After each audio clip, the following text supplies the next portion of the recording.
This is episode 29 of Hoops Forum, a production of Radius Athletics and a Quick Timeout podcast. I'm Tony Miller, and I'm joined once again by my co-host, Randy Sherman. Thanks to our sponsors over at 323 Sports. Right now, they're offering several options on team packs for your basketball program. One of them includes a pack for under $100, has a jersey, shorts, tee, and a backpack.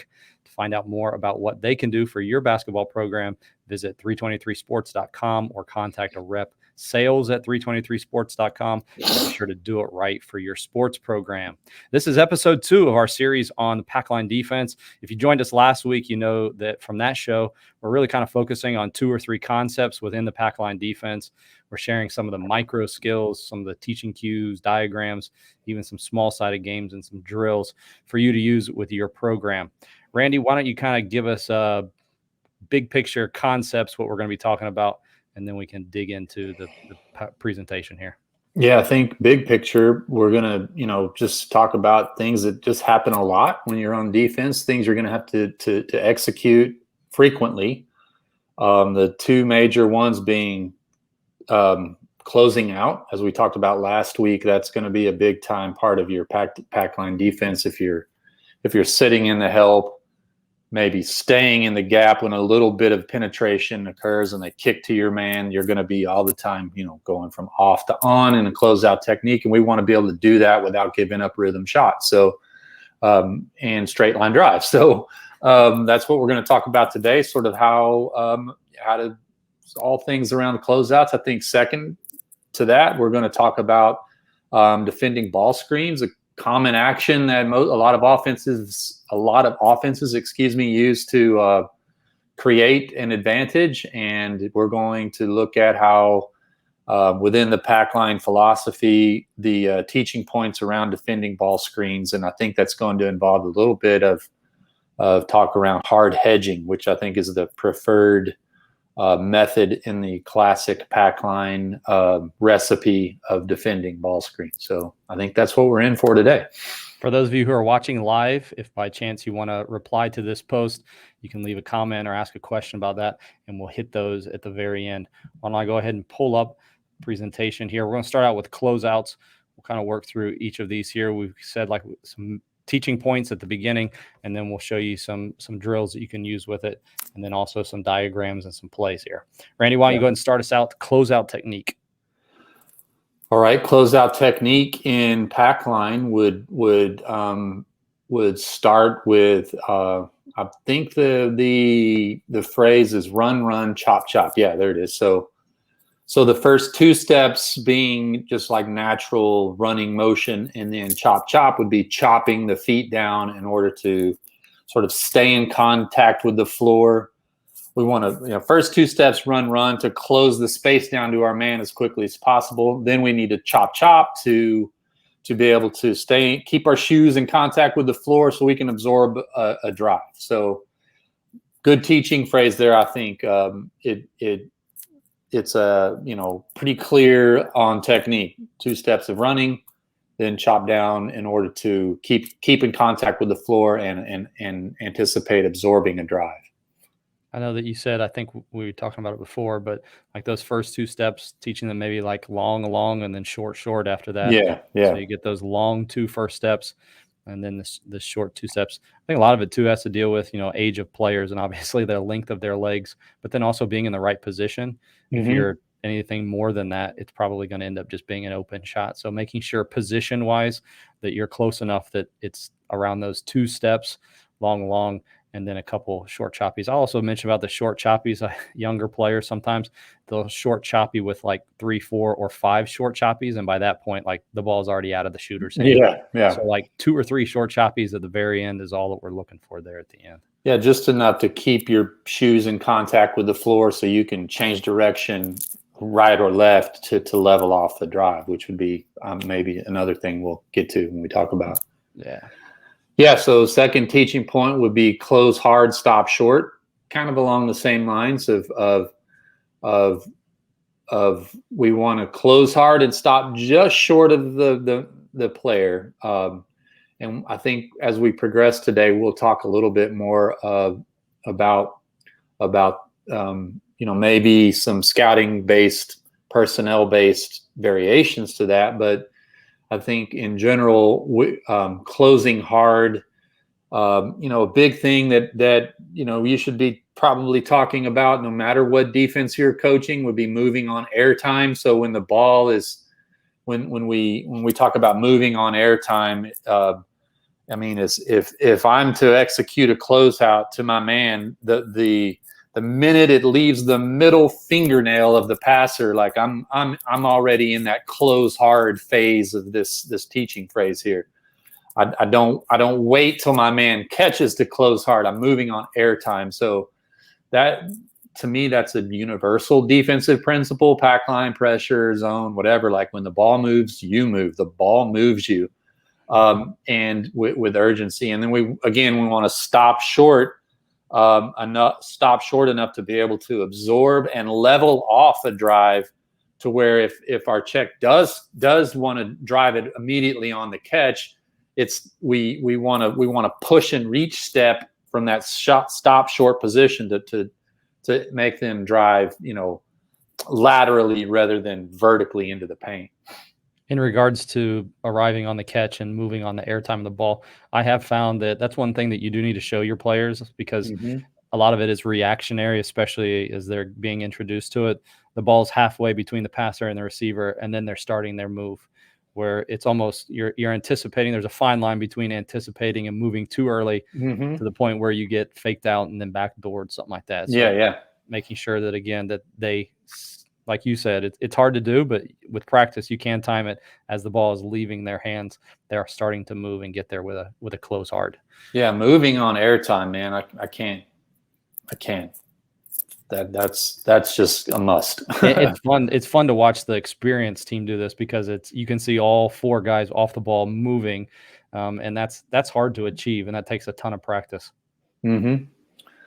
All right, next point 3 here would be 2 hands high with elbow bent. You'll see Virginia players. Again, we're using Virginia as sort of the prototypical pack line example. They're certainly not the only team that runs this defense, but they're probably aspirational, right? So the idea of 2 hands high in order to be able to go into a contest of a shot if we need to have hands up to sort of deter vision. Say the recipient's trying to look inside immediately to the post, and being able to have hands high to be able to, like, I've closed hard, I've stopped short, I've got 2 hands high, my elbows are bent, hands are up.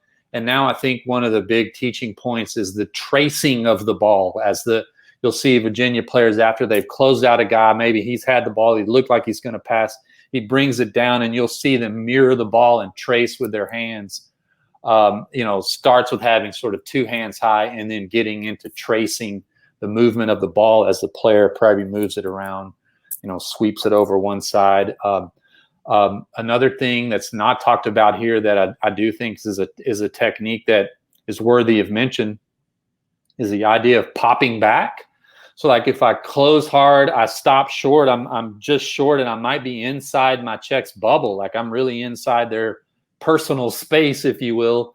But then when they, when the offensive player sort of brings the ball down, like they might rip it through and drive, I pop back to be able to absorb that drive and channel it laterally. Yeah, that's a great point. We would work on that a ton, because what you end up with is you get so close that, offenses today is all about attacking that closeout. And if you're too close, that's a quick foul on your defender there. So that pop back is just a little subtle thing that you see executed well with the well-schooled pack line defenders. Yeah, that's good. All right, and 4th one here. Yeah, I think this one refers to maybe when we're going from these big steps, kind of refers back to the run in point 1 and closing hard in point 2. But I think this specific teaching point refers to maybe when we're 2 passes away and we're dealing with a skip pass, that it's almost like an over-exaggeration of those first 2 steps. I think Coach Bennett, again, we keep referring to Virginia, all due respect to the other programs that run pack line and run it well, but we'll defer to them. I think he talks and makes an analogy of, say, like in baseball, of a player who's maybe leading off of first base, and they're intent upon stealing second. And when the pitcher starts his or her delivery to the plate, there's bam, bam, 2 big first steps and that sort of crossover step with the first one, to where I can really close hard and cover ground with an over-exaggerated first 2 steps. That way I arrive on the catch of the skip pass, I can stop short, and I can be in the personal space of the defender when the ball arrives with 2 hands high and elbow bent. But if I have a wasted and non-economical step, or I step back, or I don't move on airtime when we're talking about a skip, then the ball might arrive to that player with time and space enough to shoot, or put me at a real disadvantage where I'm having to lunge or get out over my toes, and I'm susceptible to get driven, or I'm in no way going to be able to level off the drive to the east or west. Yeah. So let's go ahead and show. Well, actually, let's talk about types of closeouts. So kind of putting that all together and what you were talking about scouting wise. Yeah. So, like, not every player is the same, and not every offensive player has the same skill set. So I think the theory behind the closeout technique in pack line is that we won't close out all players the same. Now, if you went into a game kind of uninformed, you don't really know much about your opponent, you might have to make some assumptions. But let's assume, for the sake of this conversation, it's a league team that we play twice a year. I've done an ample job of scouting, and I know the team, and I know their personnel and what their strengths and weaknesses are. We might play someone as a driver first. I think that's called a rondo closeout, referring to a player that maybe looks to drive before they look to shoot, correct? Yeah, sure. A non-shooter, a very good driver who we're going to close out short. That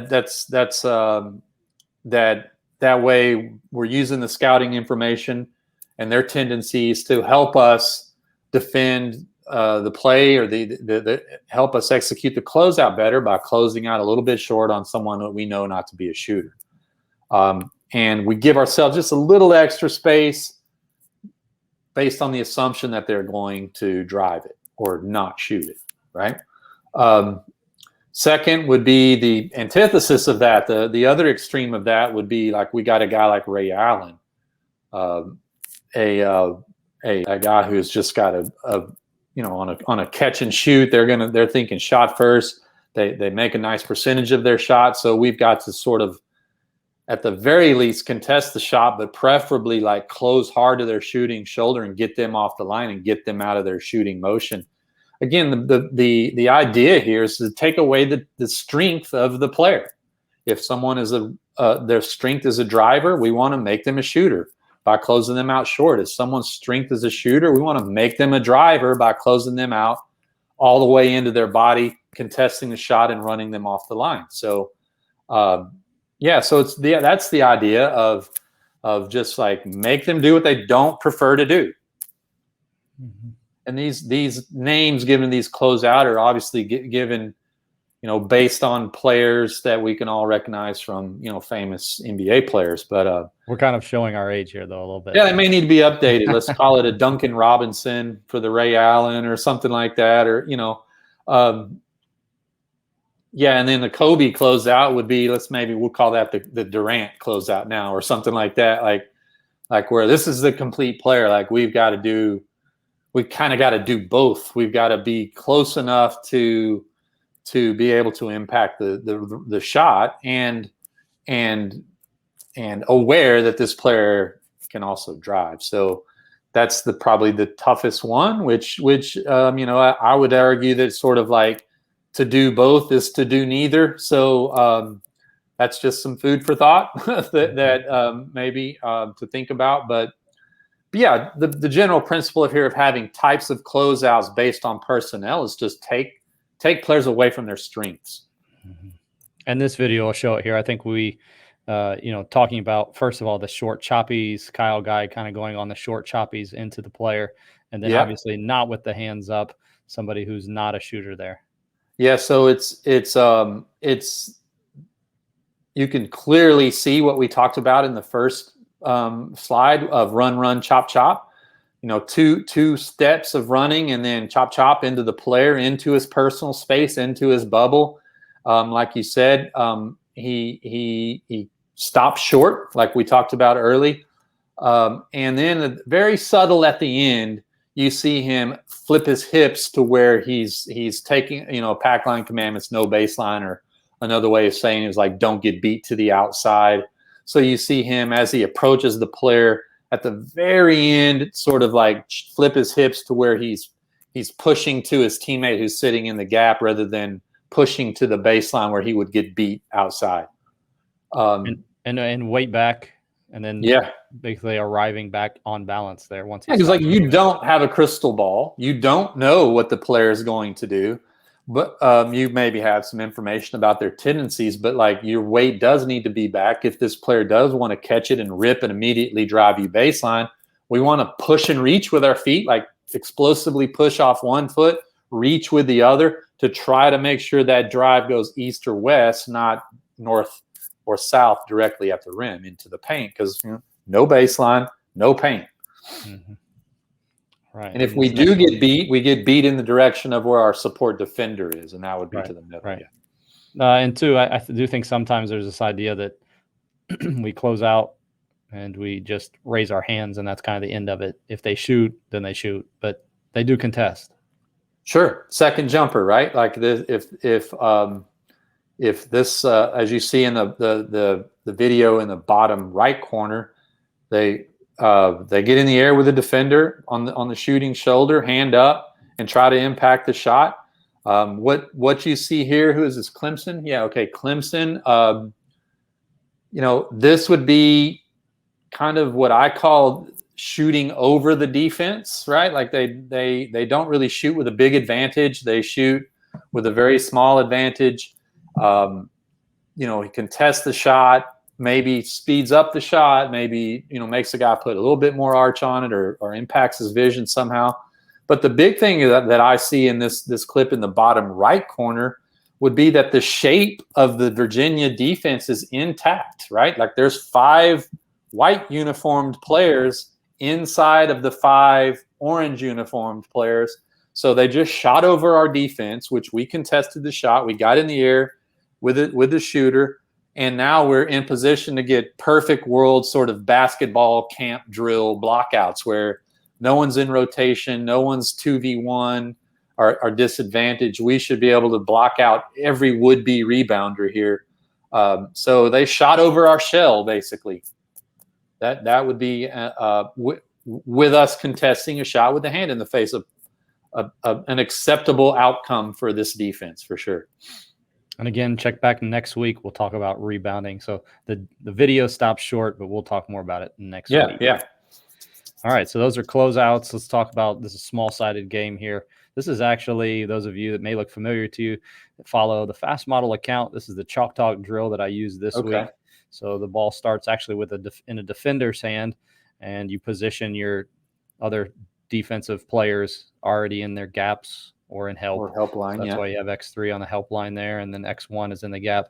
And this video this diagram shows passing out to the 1. You can throw it to whichever one.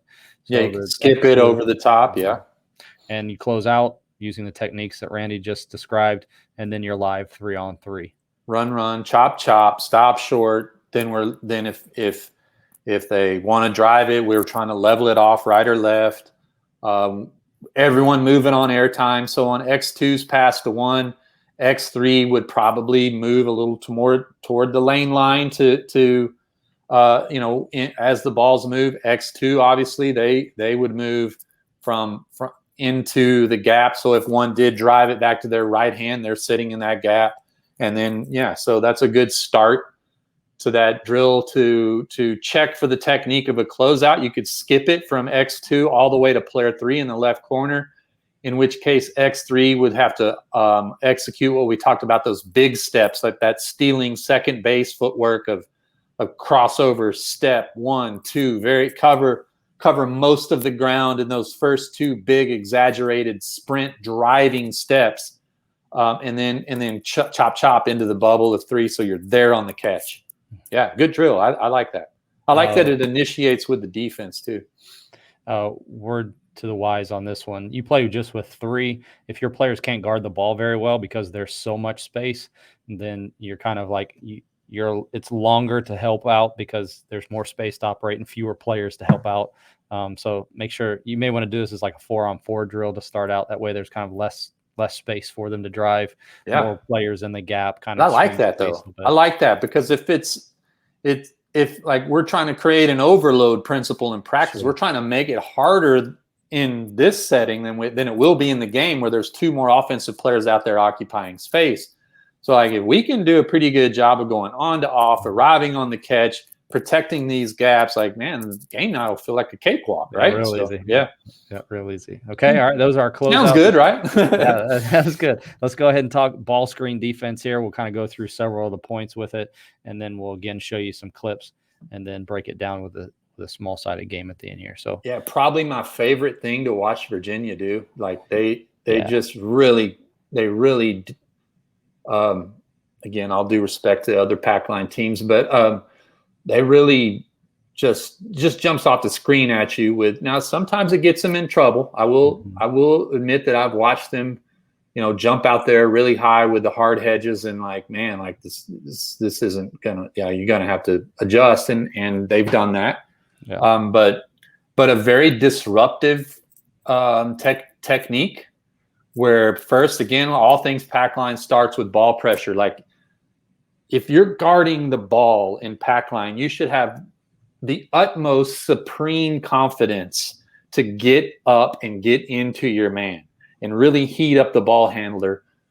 Why? Because I know that I have 4 teammates who are in the pack, 1 feet in, 2 feet in, inside that 17-foot arc, who like, I'm going to pressure the ball. I'm going to make this guy uncomfortable with the ball. And I can do so knowing that I have my teammates in support ready to make sure that paint's not penetrated. So it's like a lot of the pack line coaches I've worked with in my mentoring program, it's like their opponents are a little too comfortable. Right. Because they've got the pack part okay. The 4 off-ball players are sagging and in the paint. But then they're not on the ball enough, and then like this team's too uncomfortable. They're too connected. The ball's just moving side to side, and they're just getting worn to death on defense by not really heating up the ball and getting. And I would equate it like, think of a quarterback who's standing in the pocket. If he's got all day to throw, man, like, I don't care how good we are. Right. We got to have a pass rush, right? Like, or this is not going to go well. So that ball pressure, getting into the personal space of the ball pressure of the ball handler, creates this. The second, and as it pertains to ball screen, is like, we want to make this guy. I think it's one of your next bullet points. Is like, make them accept and use the screen. Exactly. Like we're gonna push up into the man, that when there's a ball screen coming, they go on and use it, right? I think that's one of the misconceptions about pack line, is that it is basically a man-to-man zone.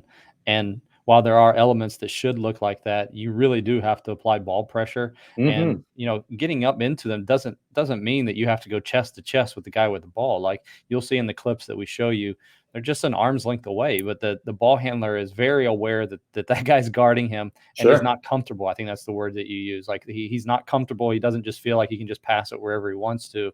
And in regards to this pushing into the screen, like, you're dictating where the offense is going. And too many defenses kind of just react and just, well, this is where the offense wants to go, we're going to stay in front of them. No, you actually push them where you want them to go on the floor, and that kind of cues the rest of in this case, the ball screen defense. I think the other thing that makes them so, you're talking about just Virginia in particular, about how fun they are to watch in pack line, but then especially once you get to ball screen defense, there are just so many, like their body position, as the picture shows here, like their hands are always in the right place, taking away vision, making the guy with the ball uncomfortable. And I think that's what kind of separates what they do with a lot of other teams that say that they run pack line. And, another thing about the ball pressure, what any coach that's listening would encourage is let's watch the guy with the ball. Let's look at his head and his eyes. If we don't have adequate ball pressure, his head is up, his eyes are up, and he's looking at their flex screen or their down screen or their curl pop action. He's able to look at all that. She's able to look at all that and assess, okay, I want to pass it to him or hers.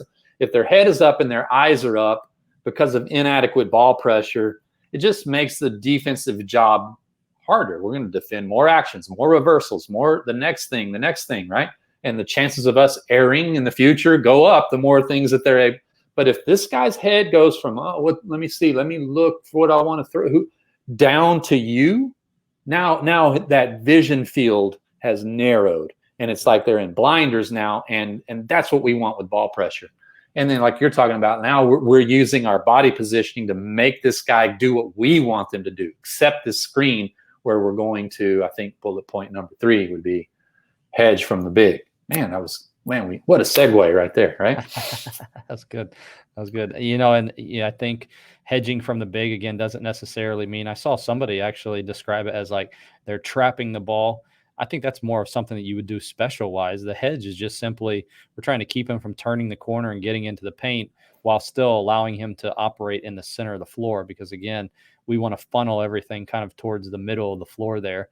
It's just that in this case with those two, what you typically see, the 2 hard steps out, that they're just pushing him back up the line, but keeping him corralled in the center of the floor so that they can't go back to the outside and cause problems by going baseline. This is a hard thing to get to do. I taught trapping ball screens and hard hedging things, and I just was, I'd have a few bigs that would do it, but like it was always like very talented big man. Yeah. It was like always pulling teeth to get the big man to want to jump out there. Like they're not comfortable. I don't feel like most big players are comfortable with that, or even feel like they have, or have ever been called to have the foot speed, the lateral foot speed to get out there and hedge like that with 2 big steps. Yeah, their basketball playing career up until this point has been, hey, Big Johnny, you don't come out of the paint, right? So like they'll want to sit back and play almost like a one-man zone right in the middle of the lane. But, Virginia has athletic bigs, guys but again, they don't always. They've had some kind of stiffer, big-bodied, kind of lumbering type bigs, but they still jump out there. They're going to do what they're coached to do. A lot of it has to do with anticipating too. Like they see the ball screen go on. Most bigs are late to the ball screen, so they're already underneath of where their man is, and by the time that they're called upon the hedge, they're in the wrong spot. They just foul. You watch a lot of the Virginia guys, they're on the outside hip of the guy who's going to set the screen. They're already in a position, and then when they hedge, they are low, they are wide, they have big arms, and they use that length to really force the guy back up the line towards the half-court line there. So if it's okay, I'm going to interject some teaching points that I use to teach hedge that I don't know if they're part of the pack line language or not, but like what I taught as hedges is the first thing is we want to get hip to hip and foot to foot with the screener. So like if the screener is up there sitting, say a classic midline ball screen, and they're facing one of the sidelines, maybe they're facing the left sideline, like sort of looking away from maybe the bench I'm on. Well, then my left foot would be right by their right foot. So I'm up above the screener, hip to hip, foot to foot with the screener. Not behind them, definitely not below them. I'm above them, hip to hip or foot to foot. Second thing is like we've got a side of our body that's sort of to the half court line side, and we want to widen that side of our body. So I've got an arm out and a leg out, because if this guy my teammate who's pushing him in the ball screen makes him accept it, I don't want the ball handler to go downfield. I want him to dribble back toward the half court line. We call it making him go north. I want him to go north, right? Like back up away from their basket. And I'm going to keep this side of my body wide. So if he does want to drive around me, he's got to do it like on a big arc. And then the next teaching point, we call the hedge a 2-second trap. It's sort like you mentioned, it's sort of like a trap, but it's not. It's a 2-second trap. So we would go 2 seconds, or usually 2 steps, 2 seconds with the ball handler and the ball handler's defender who's going to go over the top, which I think is another teaching point we have on our bullet points. So it does sort of look like a trap. And I want that big to really like get up there and get wide. And if this guy wants to come around the screen, man, he's got to do it to your sternum. Like, it's not going to happen. He's got to dribble north and go wide around you. And then we're going to move that 2-second trap with him and then get off it when the on-ball defender sort of calls you off. Mm-hmm. Mm-hmm. And if it's done well, like that last point, the screener goes, or the person who's being screened goes over the top. There's no lane penetration. I mean, we stopped them. So you you're back in neutral position is what I like to say. Yep, absolutely. Very disruptive. Like a lot of times a ball handler's used to like a defender being down or back in the paint. So they're coming way too fast, out of control into the screen. And then you jump out there. I had one or two players that I coached over the years who developed the good hedging skill, and they would just like draw charges of just popping back there where some out of control defender would hit them in the chest, and they take a charge right there at the top of the circle in front of all the spectators. I mean, like that's an easy call, ref. Just boop, charge, like you went right through her, you know. So jump out there. Okay, so you're seeing more. People always ask where the ball screen is happening, and then what kind of ball screen defense called coverage do we have based off of that? So 2 here within the pack line defense. First one, side ball screen, so the outer thirds of the court. Hard hedge, just everything we just talked about. Big show. I'd put the word big in there. Big show. Remember, we want to exaggerate that outside part of our body, arm and leg way out there. Big show by the screener's defender, make the ball handler dribble towards the half court line. Yeah. So outside of the third, high ball screens in the middle third, maybe a little more level. I personally, when we taught Hedge, did it in all thirds of the court. But when you're, I can see maybe leveling a little more level with the ball in the middle third of the court. But that's neither here nor there. But the main thing is like we're at least level. We're not lower. We're not down low. We're at least level, and we're setting an edge. When the ball screen is set, that screener's defender sets some sort of edge, maybe a little bit more level if it's in the middle third.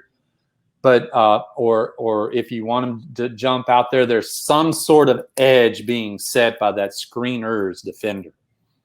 Okay, and then 2 slides here. Let's go ahead and show the first one here. This is the one where you're not necessarily getting all the way out and taking the 2 steps out, but just showing on the high side there. Yeah, great edge. Edge has been set, right? So the guy goes into the ball screen, and you see how he's hip to hip, foot to foot with the screener. He's above him, hip to hip, foot to foot with the screener. He's got this outside hand free showing width. His outside foot is really high. So if this guy does want to round around that ball screen, it's a non-threatening rounded dribble back toward the half court line. Mm-hmm. All right, and then the one with the 2 hard hedge, he actually hard hedges so well that the guy rejects it and goes the other direction. Absolutely, that's what we want. I want him to run into my sternum or turn back. That's a turn back. Perfect. Yeah, in the bottom left, what we were referring to there, if he does use it, so it doesn't turn back. So in the top right is when he turns back.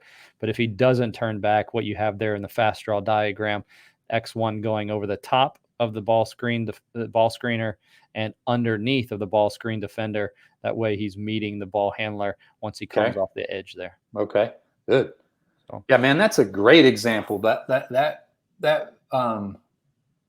right there, bam, man, that's good. Just sudden. He's just really sudden in his timing of that, and like, just man, that's good stuff. That's like, I'm speechless. That's good. All right, and these, you can run these very similar to, the last small-sided game that we had. We actually started with a coach and a lot of transition. This is a lot of transition. We'll set like a drag screen, so you could do like that, or a quick ball screen. So the ball comes back up out of the corner, and you immediately go straight into a ball screen there. So on the throw back up, X1 you pushes into the ball screen, and then you can employ all of the tactics that we just talked about there.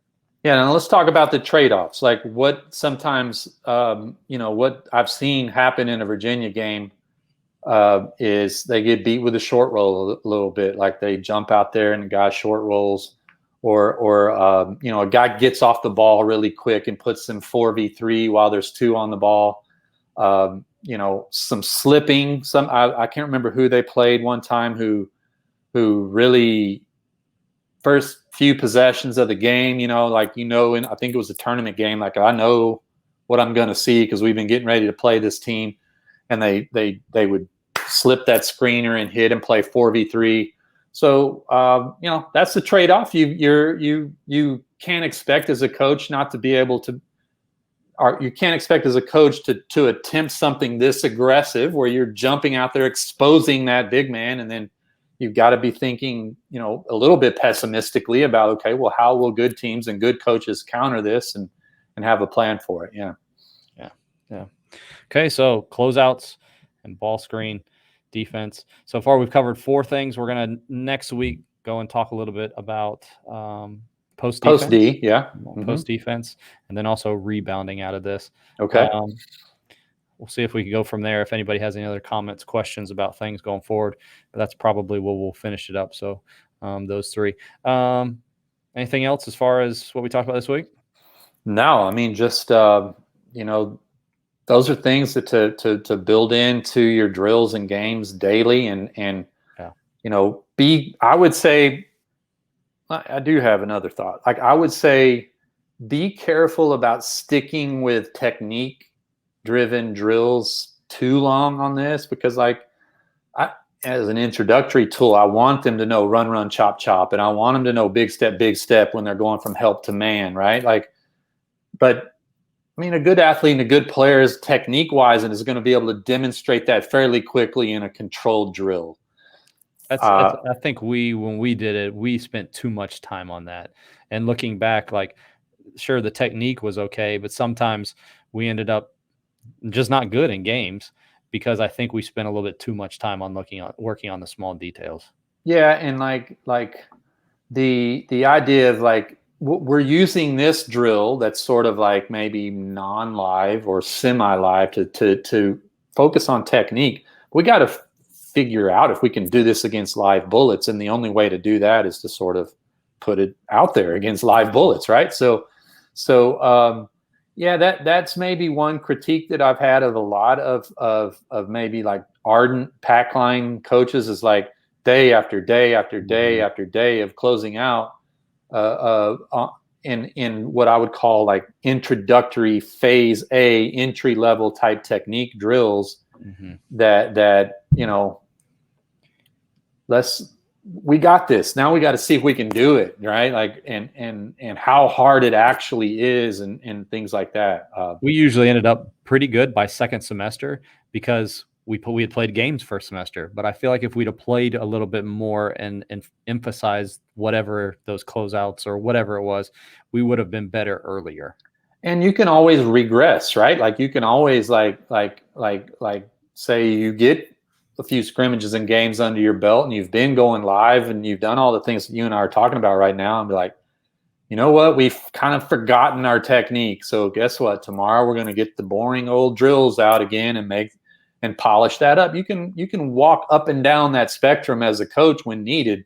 I just think maybe a reminder for not just closing out or whatever we're talking about, but just in general is move more toward the game-like conditions sooner in order to really let your players discover what stop short feels like to them, what chop chop feels like against good players and against maybe not so good players, because they want to get a feel for being able to do this in sort of an evolving environment. That's the game. Yeah. Yep. Totally agree. Before we go, I want to tell you about our sponsors from Sideline Interactive. You may be wanting to increase the revenue for your program or improve the look of your gym. Sideline Interactive is the leading manufacturer of scoring tables and video display boards from high schools and colleges around the country. To find out more about Sideline Interactive, visit sidelineinteractive.com. Appreciate all of you who joined us this week on the live show. If you missed any part of the show, you can go back and watch the full episodes on the Radius Athletics YouTube page. Just search Hoops Forum plus Radius Athletics. Or you can listen to the full show on a Quick Timeout podcast. Just search for a Quick Timeout, and there you'll find the audio version of this show. Thanks for tuning in this week. For Randy Sherman, I'm Tony Miller. We'll talk to you again next week on Hoops Forum.